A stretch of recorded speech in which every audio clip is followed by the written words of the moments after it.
Bună seara! Bună seara! Bună seara!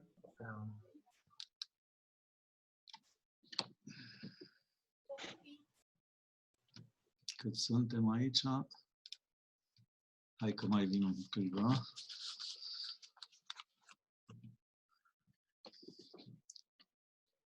Am primit referatele. Azi dimineață erau vreo 6-7, la prânz erau vreo 12 și acum în ultimele 2 ore s-au cam umplut, aproape 20, câte am văzut, 22 sau 24 am numărat deja. Deci majoritatea dintre voi. Le-am răsfoit doar, nu le-am corectat, evident. N-am avut încă timp. Cum a fost tema asta? Cine are curaj să zică?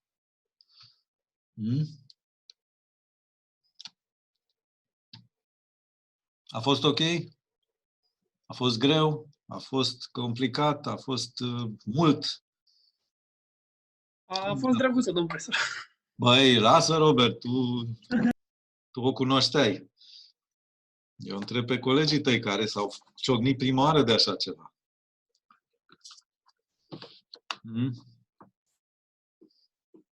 Nu vor să-mi spună. Ok. Dacă nu a fost în regulă. A fost în regulă. Ok. Cum să zic eu, o simțiți, mă rog, v-a adus ceva nou sau v-a făcut să vedeți un pic din lucruri cum sunt mai în detaliu în zona asta de bucătărie internă, nu numai așa de teorii și povești? Da, mie personal, da, puțin. Da. Ok. Aveți întrebări? Da, vreți să vorbim acum sau? Nu, facem altfel atunci. Reiau un pic ce am făcut data trecută, ca să ne aducem împreună aminte și între timp să mai apară cine mai apare. Și după aia reluăm tema și ne uităm un pic prin ea, ok? Și atunci, dacă aveți comentarii și întrebări, e cel mai bine, da? Ok. Facem așa. Ok, pe atunci hai să începem prin a face un share de ecran. Hai să văd care ar fi ăsta. Ok.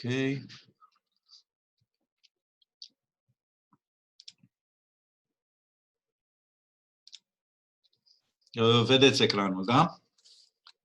Da. Ok.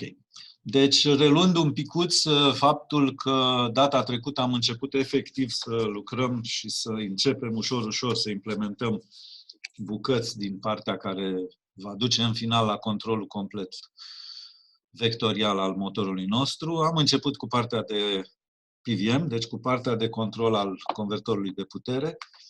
Și înainte de a intra în detaliile implementării, ne-am reamintit un picuț elemente din ce am făcut prin școală, nu?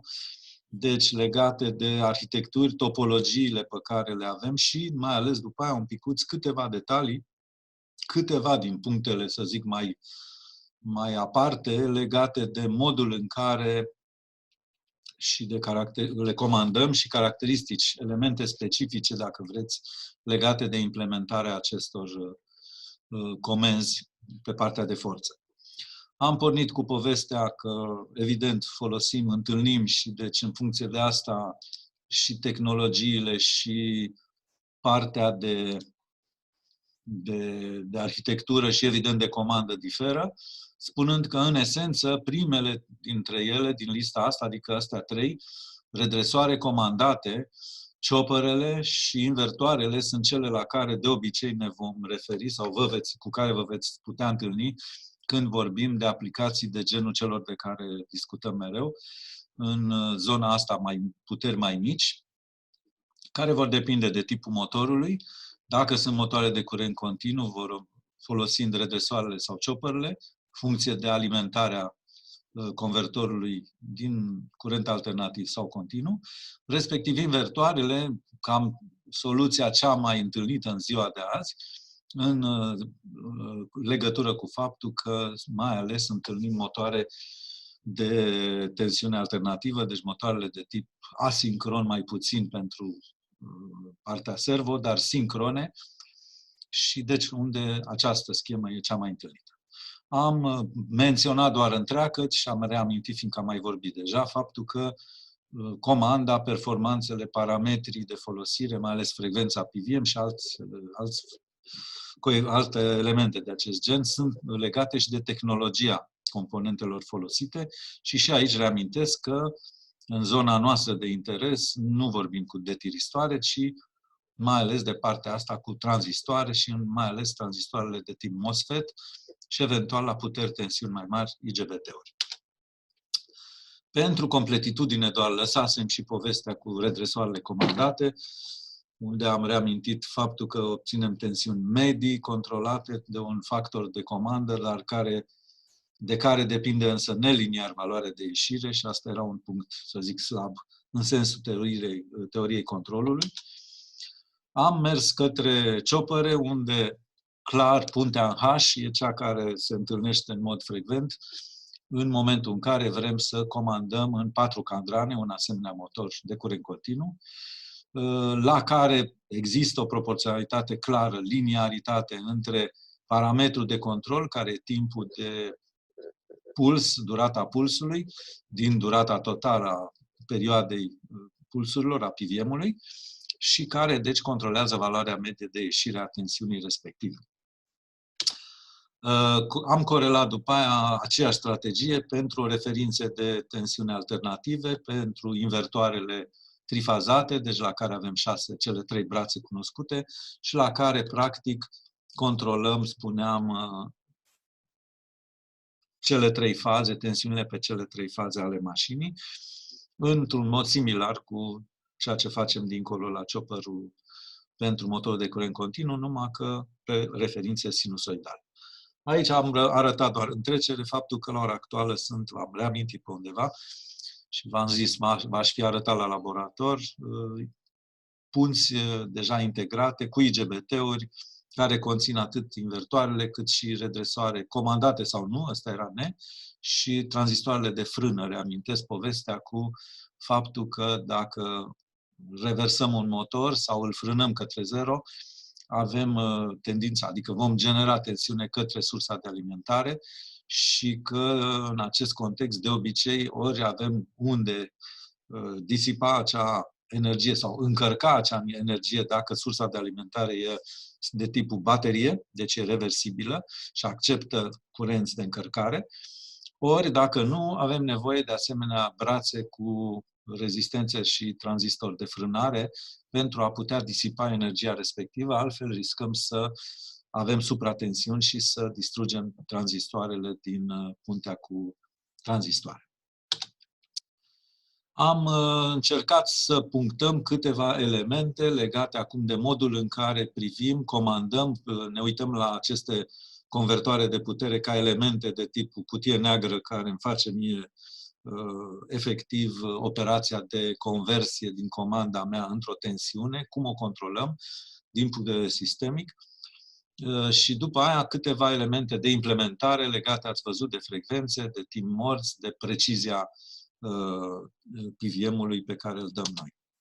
Și am reluat oarecum schemele, arătând sau insistând pe ideea că, în principiu, ceea ce am văzut deja și știm, și acum chiar am intrat în detalii, plecând de la teoriile pe care le știați cu tensiunile generate la PVM-uri în funcție de o purtătoare din aceea în dinți de ferăstrău, se obțin foarte ușor în sisteme de astea cu microcontroller, prin folosirea unor timere care tocmai prin numărarea lor parcurg o asemenea traiectorie up-down, sus și în jos, prin conținutul din numărător și prin principiul acela al folosirii unor tensiuni de comparare, adică în cazul nostru a unor numere, unei valori numerice, care, cuprinsă fiind între 0 și valoarea perioadei acestui numărător, permite modelarea, generarea unor pulsuri de lățimi variabile, lățimea modificându-se, reamintesc foarte simplu, modificând valoarea din registrul acela, deci valoarea aceea de comparare.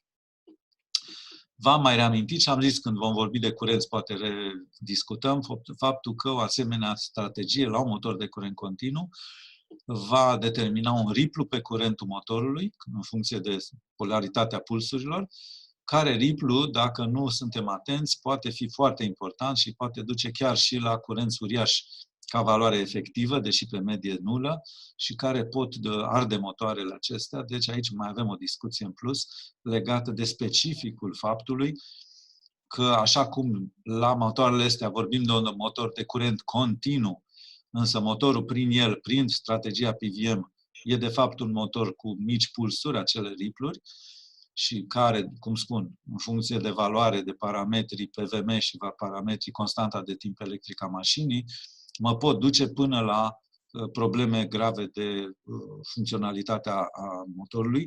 Deci nu am cum să aplic o tensiune curată, continuă, ci doar pe medie de o anumită valoare, și de-aia nici curentul nu poate fi continuu pe o anumită valoare, ci în medie îl obțin cât vreau, dar are riplu. Și aceeași poveste la mașinile de curent alternativ, trifazate, unde, de fapt, pe o referință dată, tensiunea nu poate fi sinusoidală, ci doar armonica întâi a ei va fi sinusoidală, ceea ce aplic fiind pulsuri și care, evident, creează pierderi suplimentare, creează armonii suplimentare în sistem, dar care îmi pot permite să obțin tot așa un curent, fiindcă vă spuneam și am mai discutat un picuț, nu? Pulsurile alea raportat la perioada armonicii fundamentale sunt relativ multe și înguste și deci pe fiecare puls în parte, de fapt pe fiecare perioadă PVM, putem avea valori de referință aproximate cu continuu, aproape ca și la cazul dinainte, ceea ce se schimbă fiind referința de la o perioadă la alta și prin modificările acestea obținem până la urmă o variație quasi-sinusoidală pentru curenții din mașinile respective. Vom mai revedea povestea asta când vorbim un pic de controlul pe curentul mașinii. Am trecut așa, în paranteză și doar pentru a puncta un lucru, că există și strategia de control spațial vectorial, în care ideea era că orice vector de tensiune referință la un moment dat, pe care ar trebui să-l descompun pe cele trei faze ale mașinii, poate fi privit și ca o combinație între tensiunile care fizic pot fi aplicate motorului, alea fiind în funcție de sectorul în care mă găsesc, fiindcă mă pot afla în unul din cele 6 sectoare pe care le pot genera din cele 3 tensiuni de cele 3 brațe ale invertorului meu, și deci că orice vector din ăsta îl pot proiecta pe cele două, cele alăturate laturi din acest hexagon, după care, sau mă rog, această stea cu 6 sectoare, după care pot aplica tensiunile de pe direcțiile respective în funcție de mărimea acestor proiecții, prin durate de timp proporționale cu mărimea lor, raportat la tensiunea întreagă. Deci, pulsul ăsta fiind 1, aplic 0,4 din timp aici, dacă ăsta e 0,3, 0,3 aici, și spuneam, a treia componentă din perioadă poate fi în jurul lui 0, obținută când toate tranzistoarele de sus sau toate tranzistoarele de jos din punte conduc. Și toată, mă rog, subtilitatea acestui mod de a comanda rezida în faptul că între cele 3 stări prin care mă plimb într-o perioadă PVM pentru a obține o tensiune apropiată ca medie, să zicem, de vectorul dorit de noi, schimb doar 2 dintre brațe, tensiunile pe 2 dintre brațe, al treilea rămâne neschimbat, deci reducem pierderile în comutație cu până la 30%, ceea ce poate fi important la puteri mai mari. Vă spuneam că aici problema poate fi faptul că a proiecta pe asemenea segmente, pe asemenea vectori la 60 de grade unul de altul, un vector dat nu e un lucru simplu, trebuie mai multe calcule și că există unele procesoare care permit și fac partea asta chiar hardware, dar altfel e o complicație în plus. Deci e de văzut dacă și unde merită a fi folosit așa ceva, o asemenea abordare. Și v-am menționat tot întreagă, o strategie care se folosește low cost, să zicem, deci la care practic nu avem probleme, n-am nevoie nici de un microcontroller, n-am nevoie de mari DSP-uri, își face treaba. Efectiv, compararea între o referință și o măsură, deci fără transformări de coordonate, direct pe faze A, B, C ale mașinii, cu câte un mic histerezis la fiecare în parte și de aici comandând direct tranzistoarele pe câte un braț.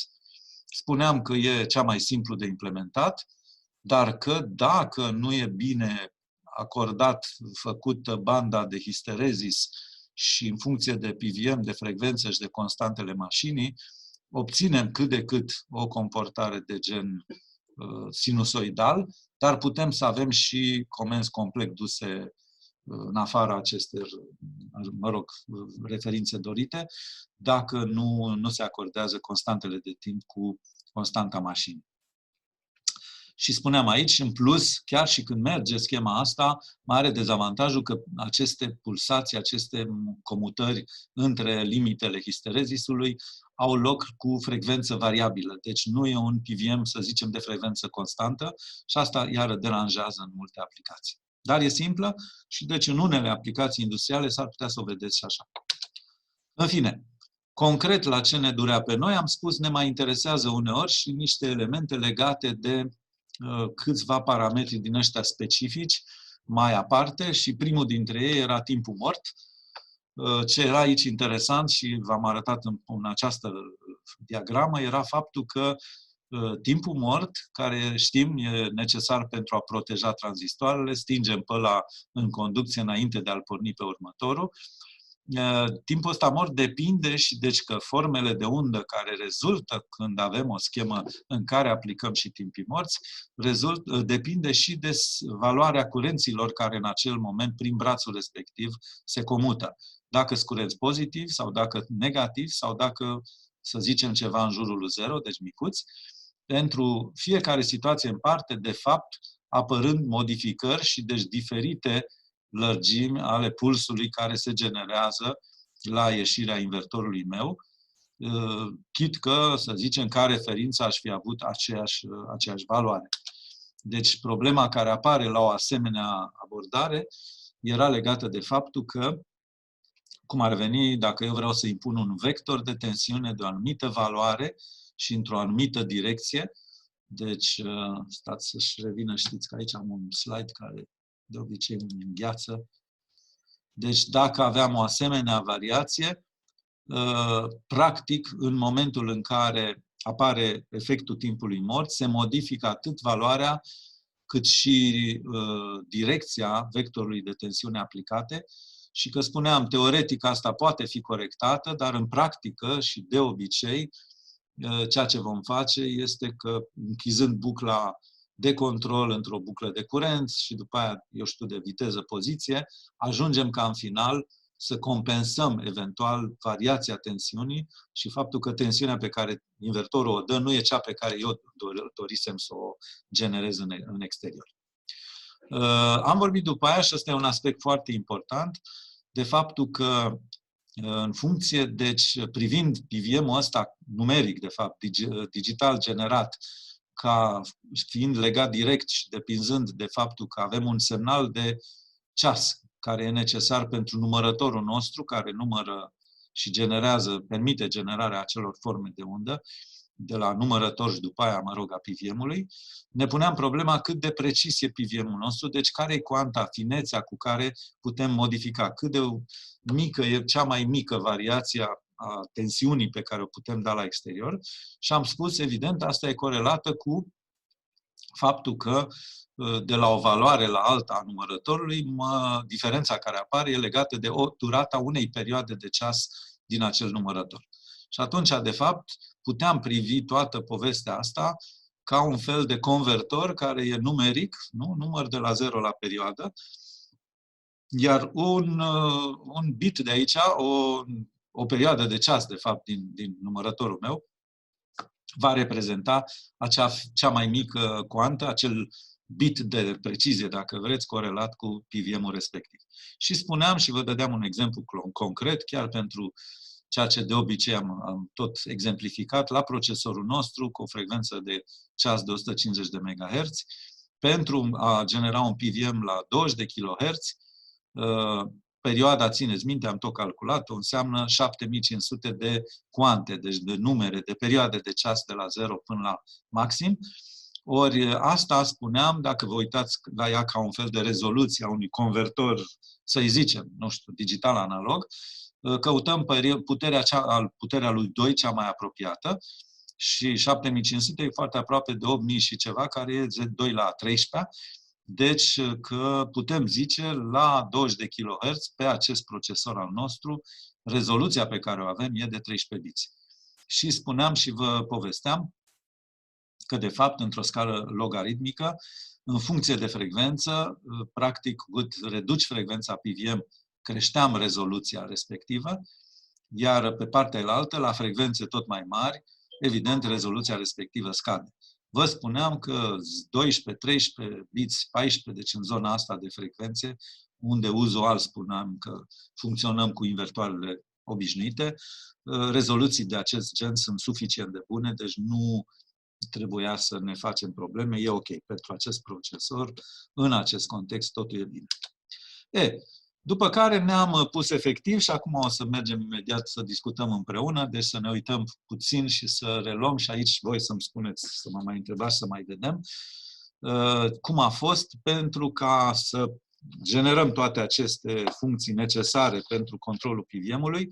Și ați văzut, ne-am pus problema să setăm, și asta a fost cea mai delicată, partea de inițializare a PWM-urilor, să activăm, asta ați văzut, era banal, puteam să le fi pus și împreună. O să vă arăt în programul nostru, de fapt, așa am preferat să facem, ca pornirea PWM-ului să fie efectiv înainte de a da drumul la restul, la întreruperi și la tot sistemul.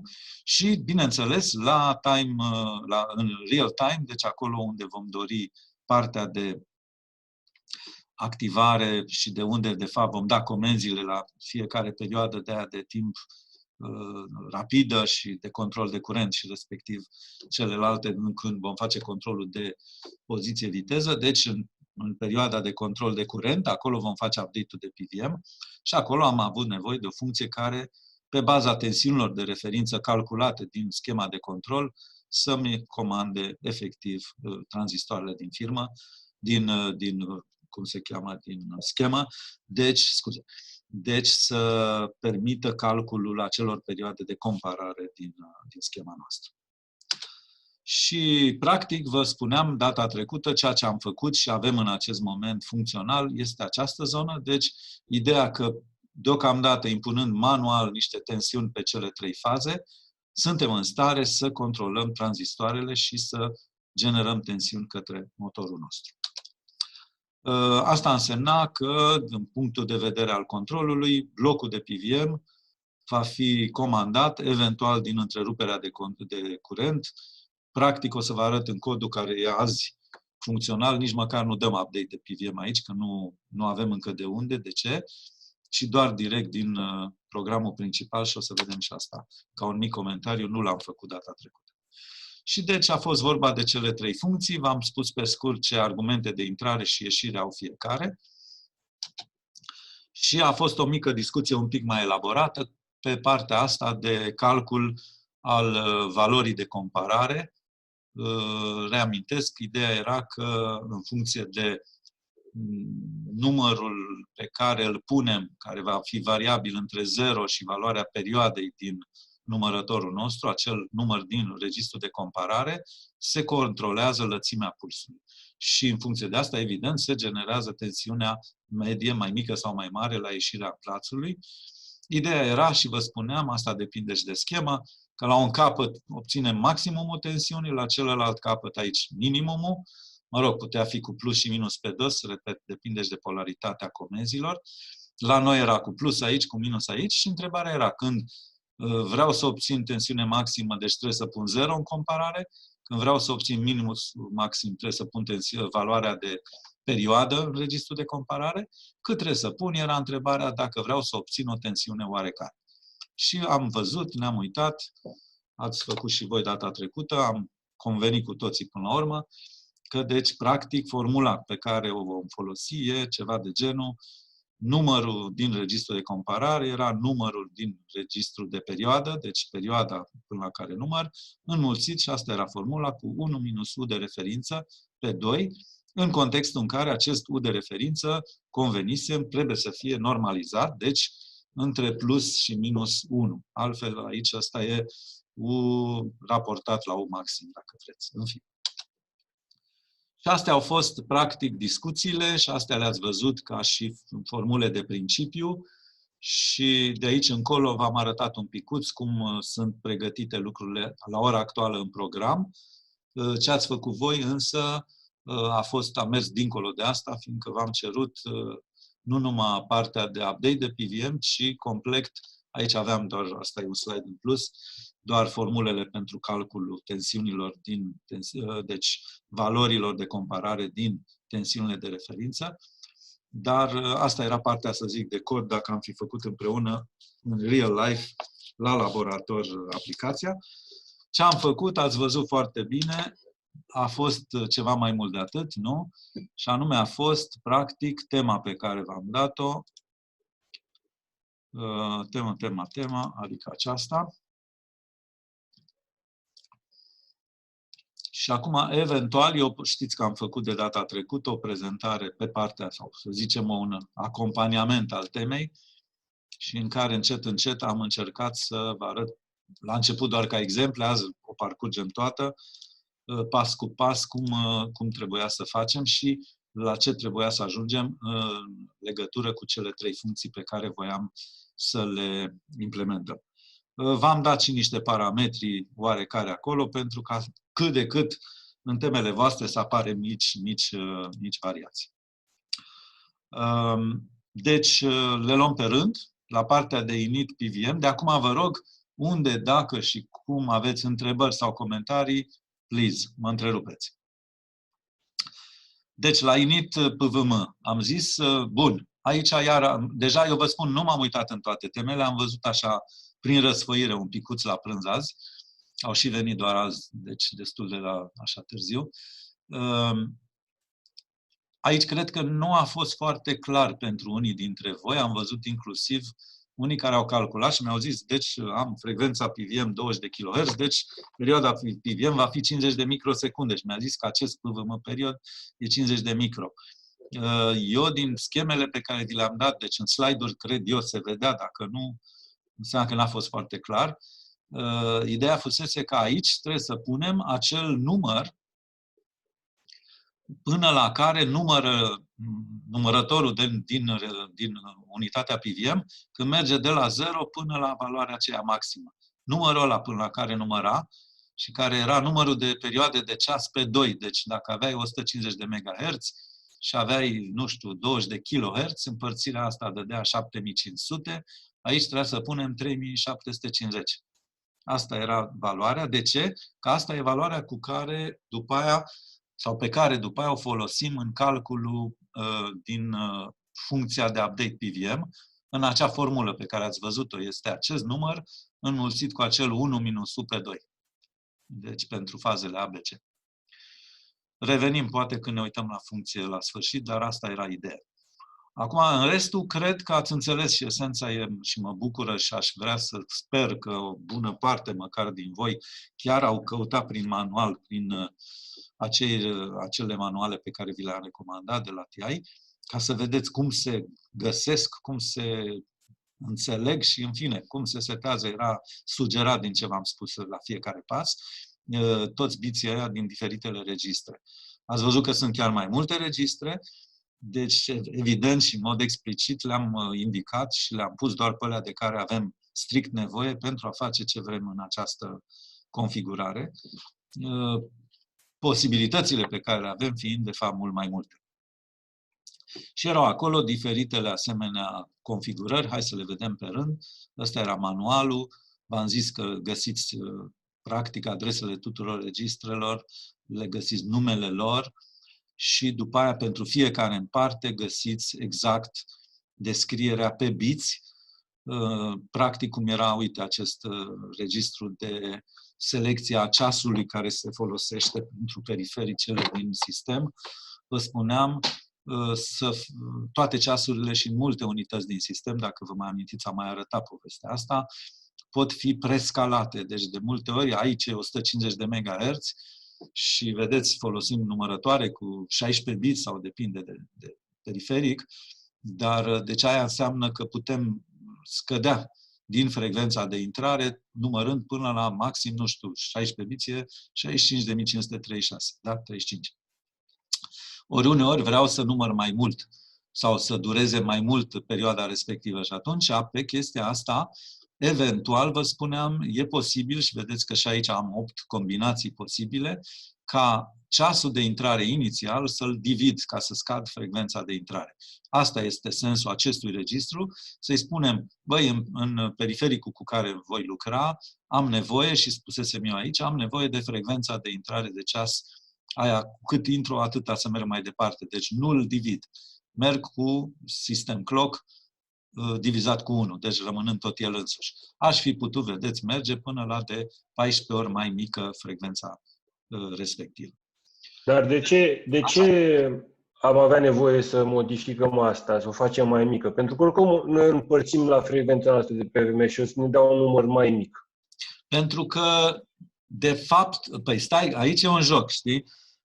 Nouă nu ne-ar conveni mai mic, dar dacă cumva ai vrea tu, ce știu eu, de ce? Hai să vedem un calcul. Stai să iau și eu un... Cum aș putea face? Facem o notație. Hai să facem aici un mic calcul. Pointer, să punem un... Stai să schimb culoarea, că știu că nu e bună. Ba da, aici am putea, că e pe alb. Putem face cu orice. Da. Deci, ce ar fi următorul lucru? Ops. Iar când mă mut de la mouse la asta, stați o secundică să reintrăm aici.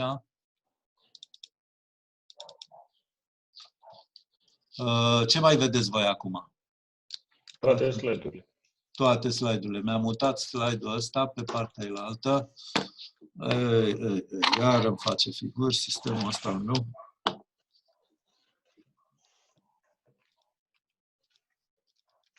Scuze. Stați puțin, că aici e cu blocaje.